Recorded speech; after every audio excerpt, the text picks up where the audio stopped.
buhay ng ahente. Buhay ng ahente. Ito, di-deliver kami ngayon sa client. Kailangan namin nga bilisan kasi tawag din ng tawag. Nagmamadali. So, isa ring bagay napaka-importante. Yung kailangan, well plan yung itinerary mo araw-araw.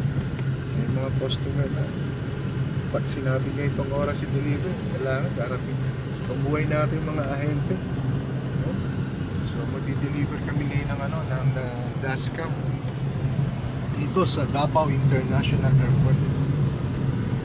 Nandito kami ngayon sa bandang diversion road ng Laberna, Davao City. So yan, buhay ng ahente, no? Although minsan masaya kasi pabiyahe-biyahe saan nakakarating, pero may kasamang presyo. Trabaho lang tayo guys, mga ahente. Makukuha rin natin yung ating target for the day, for the month. At may commission, incentive, yan ang nakabuli natin. Yan, pakita ko sa inyo, yan kami. Yan. So, papunta kami ngayon, customer, sa Davao International Airport. Sa bahay na rin, pinapasyal ko kayo sa Davao City. So, mga ahente dyan, pakisama naman, pahag naman, payakap naman dyan, pakipindot naman ang subscribe dyan. Please like, share, and subscribe. Yakapin nyo ko, yayakapin ko rin kayo. Itong kapartner ko, minsan tandem partner, no? Ahente rin. Dalawa kami. So ngayon, ang area namin, nandito kami sa Mindanao. So yung mga ahente dyan sa Luzon, Visayas, huwag kayong matakot magpa-assign dito sa Mindanao. Hindi naman delikado rito eh. Life is here in Davao, so safe, peaceful. Ako, laking Luzon din ako, pero madistino ako dito sa Mindanao, particularly here in Davao. Hindi na ako nagdalawang isip dalhin yung pamilya dito sa Davao. Safe here mga kababayan ko sa Luzon. Pwede kayong magpa-assign dito. Maganda rin ang sales dito. Trabaho ka lang talaga. Mabait pa mga customer dito. Ito, lapit na kami sa Davao International. Basta mga kapatid pakiyakap lang yung dyan, yung bell, notification bell niyan. Again, suporta na lang mga kapwa ko ahente. Paki-click na lang yung subscribe dyan. Di ba kaibigan? Oo. Itong partner ko yan. This is si Marvin and yours truly si Andy.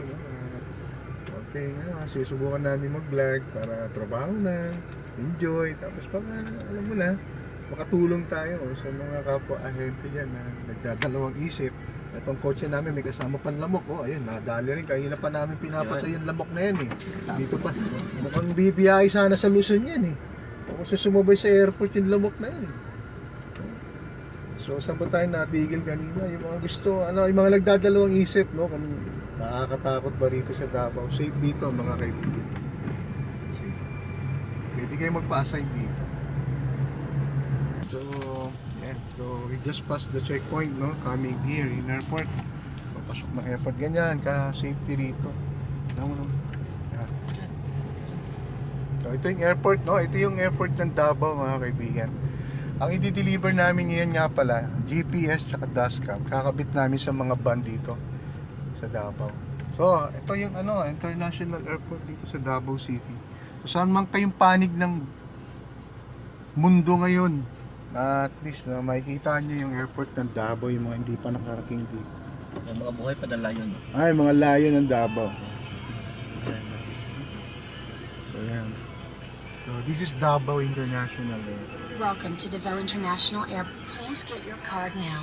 So, get your card now. Yan. Yan, open yung So, kasi nyo, toll gate, North Luzon Expressway. So, ito, yan. Papark lang kami ni partner Marvin. Yan.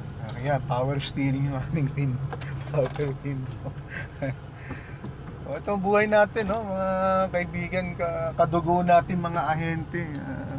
We're so lucky na nakakuha kami ng customer dito ni partner ko, Marvin. So, GPS and dashcam. So, mamaya, makipakita namin sa inyo yung dashcam at GPS. Yan. Marvin. Ito yung airport, yan. Ito yung di-deliver namin, so ito yung GPS. Ng GPS, ito naman yung dashcam. Deliver namin ni paring Marvin. So, na kami.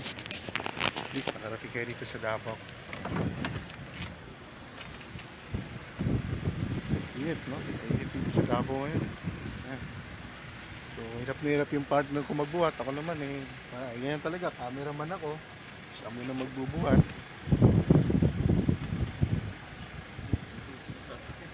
Yun.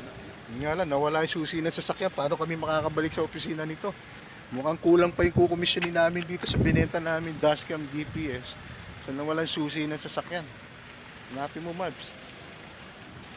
Ayun, bawal na. Buti na lang, nakita ni Marco. Yan, tayo siya. So, ito, buhay natin, mga ahente. Tulungan kita, pate.